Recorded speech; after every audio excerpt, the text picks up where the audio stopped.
Natatandaan mo pa ba ang tulay na ito na kung di dahil sa kay Pangulong Duterte, malamang sa malamang di natin ito makikita sa ngayon.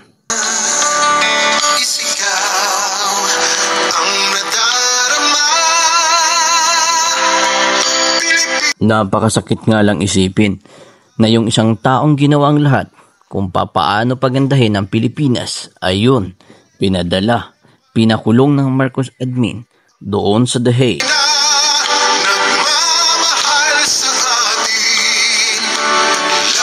Pangulong Duterte, tatandaan mo na mahal ka ng sambayanang Pilipino.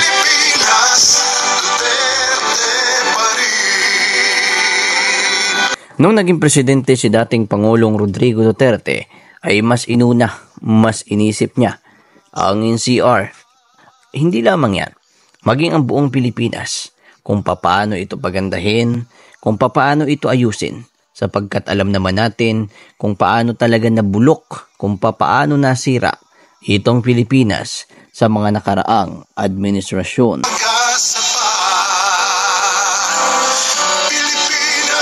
Grabe kabayan, talaga namang pang world class ang tulay na ito. Talagang isipin mo yun, no? From province, no? Hindi natin inaakala na talagang ito pala ang magbibigay ng kagandahan. Hindi lamang sa part ng Mindanao, alam naman natin ang Mindanao talagang maganda na yan. Pero kita naman natin dito, grabe, itong tulay na ito talagang pang world class.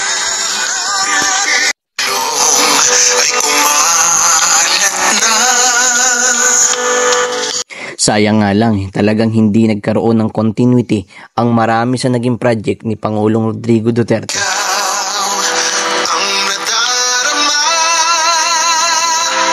Even kahit itong hagdan mga kababayan, makikita naman natin talagang pinaghandaan, pinag-isipan, talagang inayos, no? Para dito po, hindi lamang dito sa mga taga Maynila, kundi sa mga taong gusto rin pumunta dito.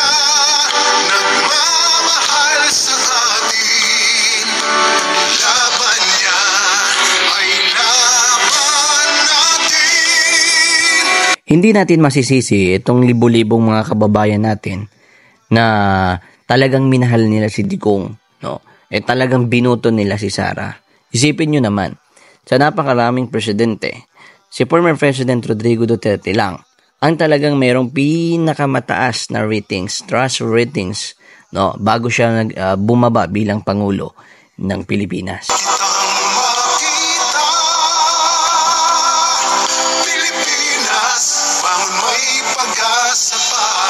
First time in the history na yung naging dating Pangulo, mayroong pinakamataas na trust ratings galing sa taong bayan, ay pinakulong mismo nitong bagong administrasyon, mga kaibigan.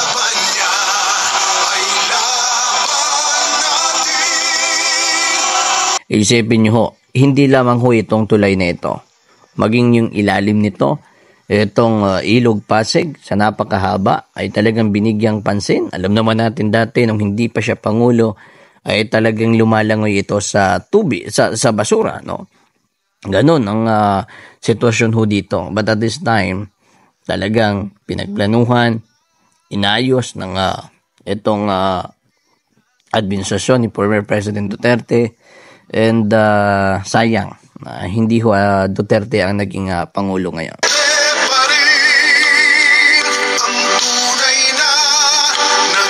Isa na rin yan mga kaibigan ng Manila Bay, na isa din po yan sa talagang lawa ho ng basura nung hindi pa po siya nauupo.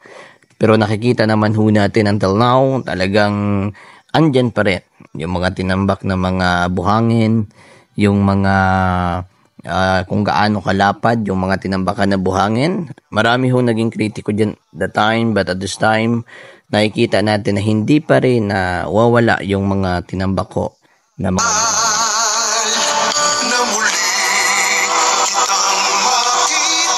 Ito mga kaibigan, makikita po natin ang kadugtong po nito, yung Esplanade na sinasabi po ng mga Marcos na di umano ito ay project ho ng Marcos. Pero ang totoo po niyan, Duterte administration pa lamang, ay yan na yan, Esplanade na yan. May konting dinagdag na lang po dyan ngayong kasalukuyan po ng Marcos admin.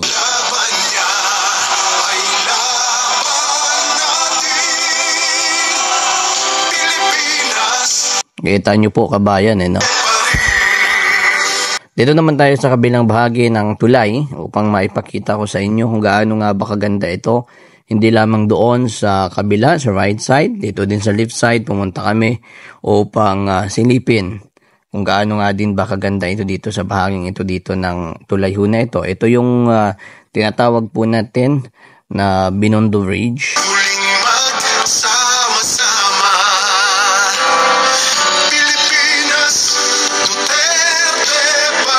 Marami ho ang mga motorista na talagang humihinto dito, tumatambay, dahil nga naman sa napakagandang tanawin, and bukod pa dito talagang tinatawag natin na pang world class, no?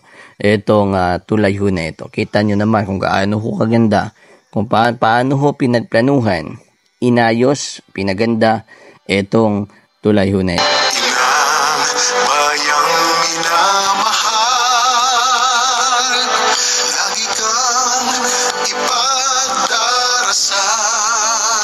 Until now kabayan, naghihintay ako sa magiging project, no, even ni Mayor Isko, kung paano niya i-maintain itong Kamaynilaan, dahil alam naman po natin na talagang medyo dumami yung mga basura dito sa Kamaynilaan nung hindi ho si Isko ang naging mayor dito sa lungsod na ito. At until now, inasahan po natin at this time na kung saan ay mas magiging malinis ang Maynila sa pamumuno ni Mayor Isko. Even ito ditong location na ito, alam naman natin itong location na ito ay sakop, no, ng metro nitong Maynila, and kasama na rin yan ang Roas Boulevard and ang Manila Bay.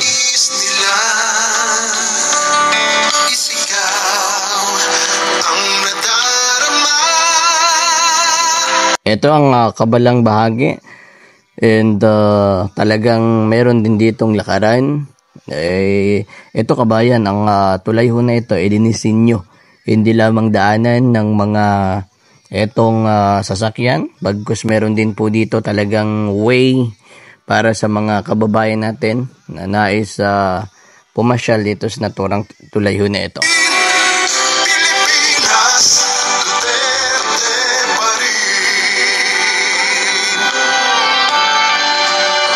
Ayan, naglalakad-lakad po tayo upang ipasilip sa ating mga kababayan kung gaano nga ba kaganda ito.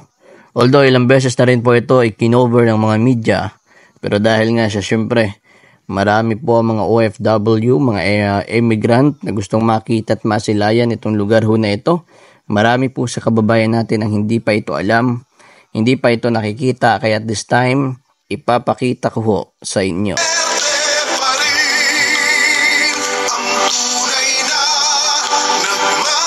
Marami ang galit sa China.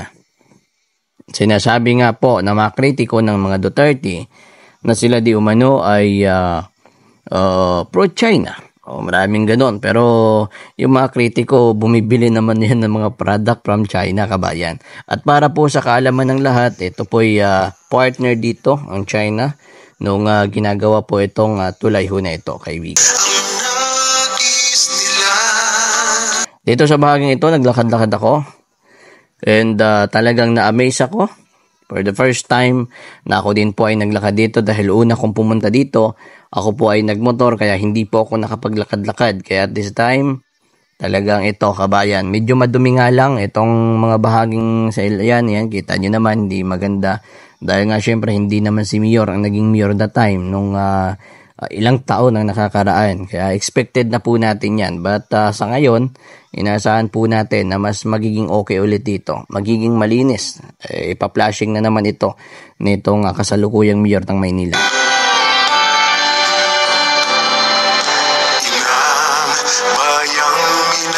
Kaya nga gaya ng sinabi ko, malaki ang naging ambag, no, ng pakipagtulungan ng Mayor ng Maynila noon. Dahil alam naman po natin talagang nagkaroon po ng pagsasama ang Mayor noon na si Mayor Isko at si former President Rodrigo Duterte, dahil nung ginagawa din po itong Binondo Bridge ay si Mayor Isko po ang mayor noon, At si former President Duterte naman ang siyang president.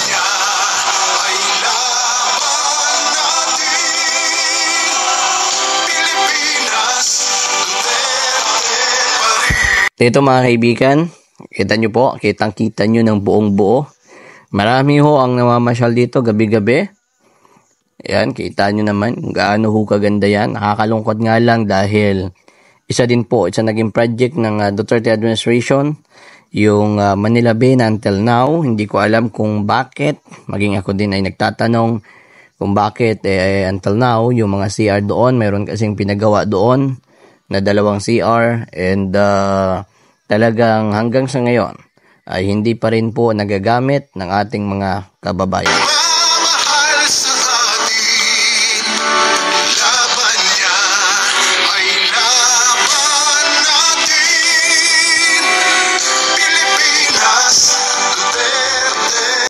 Ganda no?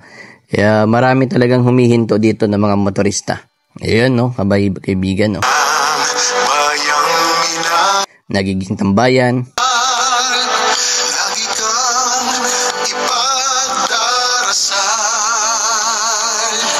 na muli kitang makita.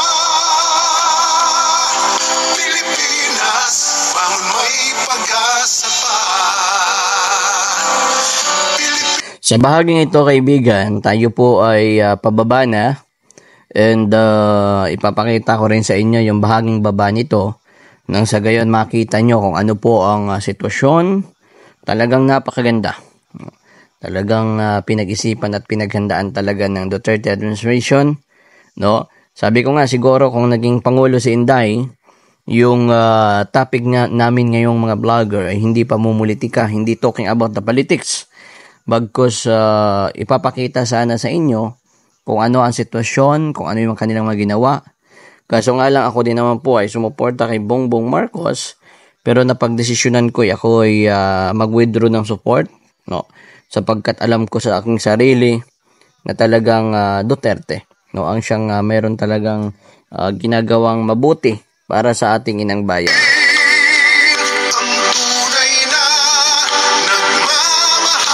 Naalala ko ho dati, nung ako po ay talagang way back 2019, nung ako po yung unang sumuporta kay Pangulong Duterte, yung mga vlogger ho noon talagang merong unity. Wala naman talagang kritiko noon eh. Kunti lamang, siguro mga 1-2 yung vlogger noon na anti-digong. Pero ngayon syempre dahil nga Pangulo si BBM, mas pinili nitong aking mga dating kasama na pumuri naman kay dating Pangulong Rodrigo Duterte na mas pumuri kay BBM kahit alam naman natin na talagang wala naman talagang naging project sa kanyang under the leadership. Isa din po ito kabayan, kita nyo naman sa talagang pinagandaan. Nung panahon kasi ni former President Duterte, talagang marami ditong dyan sa baba. Inaayos pa yan and at this time makikita naman po natin talagang napakarami po ng tumatambay ho dito. Kita nyo po yan.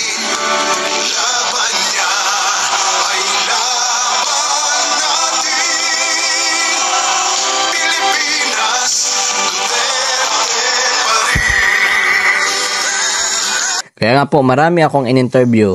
Even yung mga vlogger na dati ay nagko-cover noon kay Mayor Isko, aking tinatanong kung sino nga bang original na nagpagawa nitong Esplanade. Marami po sa kanila ang nagsasabi na alam nila yan. Nung panahon pa lang ni Isko, talagang ginagawa na yan. Kunti na lang or ang nadugtong dyan ni BBM dyan ho sa lugar ng Esplanade, mga kababayan.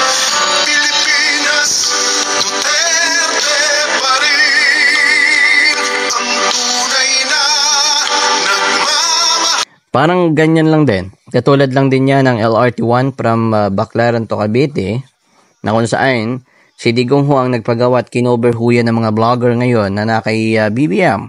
Pero dahil nga sa si BBM na yung nagpa-offin yan, no? Yun na lang ang ginawa niya. Inopen na lang in public. Kumbaga wala naman talagang nadugtong. Ibig niya yung mga girder, kung ano yung nakita natin last noon doon sa Cavite, yun na yun. Kaya kiniklim ho ng mga ugok na under the leadership daw yun ni BBM. Mga 80808080 ba? Yan, sila yon. By the way, kaibigan, sariwain ho natin ang mga naging project noon ng Pangulong Duterte and simula ho sa araw ho na ito. Maraming salamat sa ating mga OFW at immigrant na patuloy na nanonood.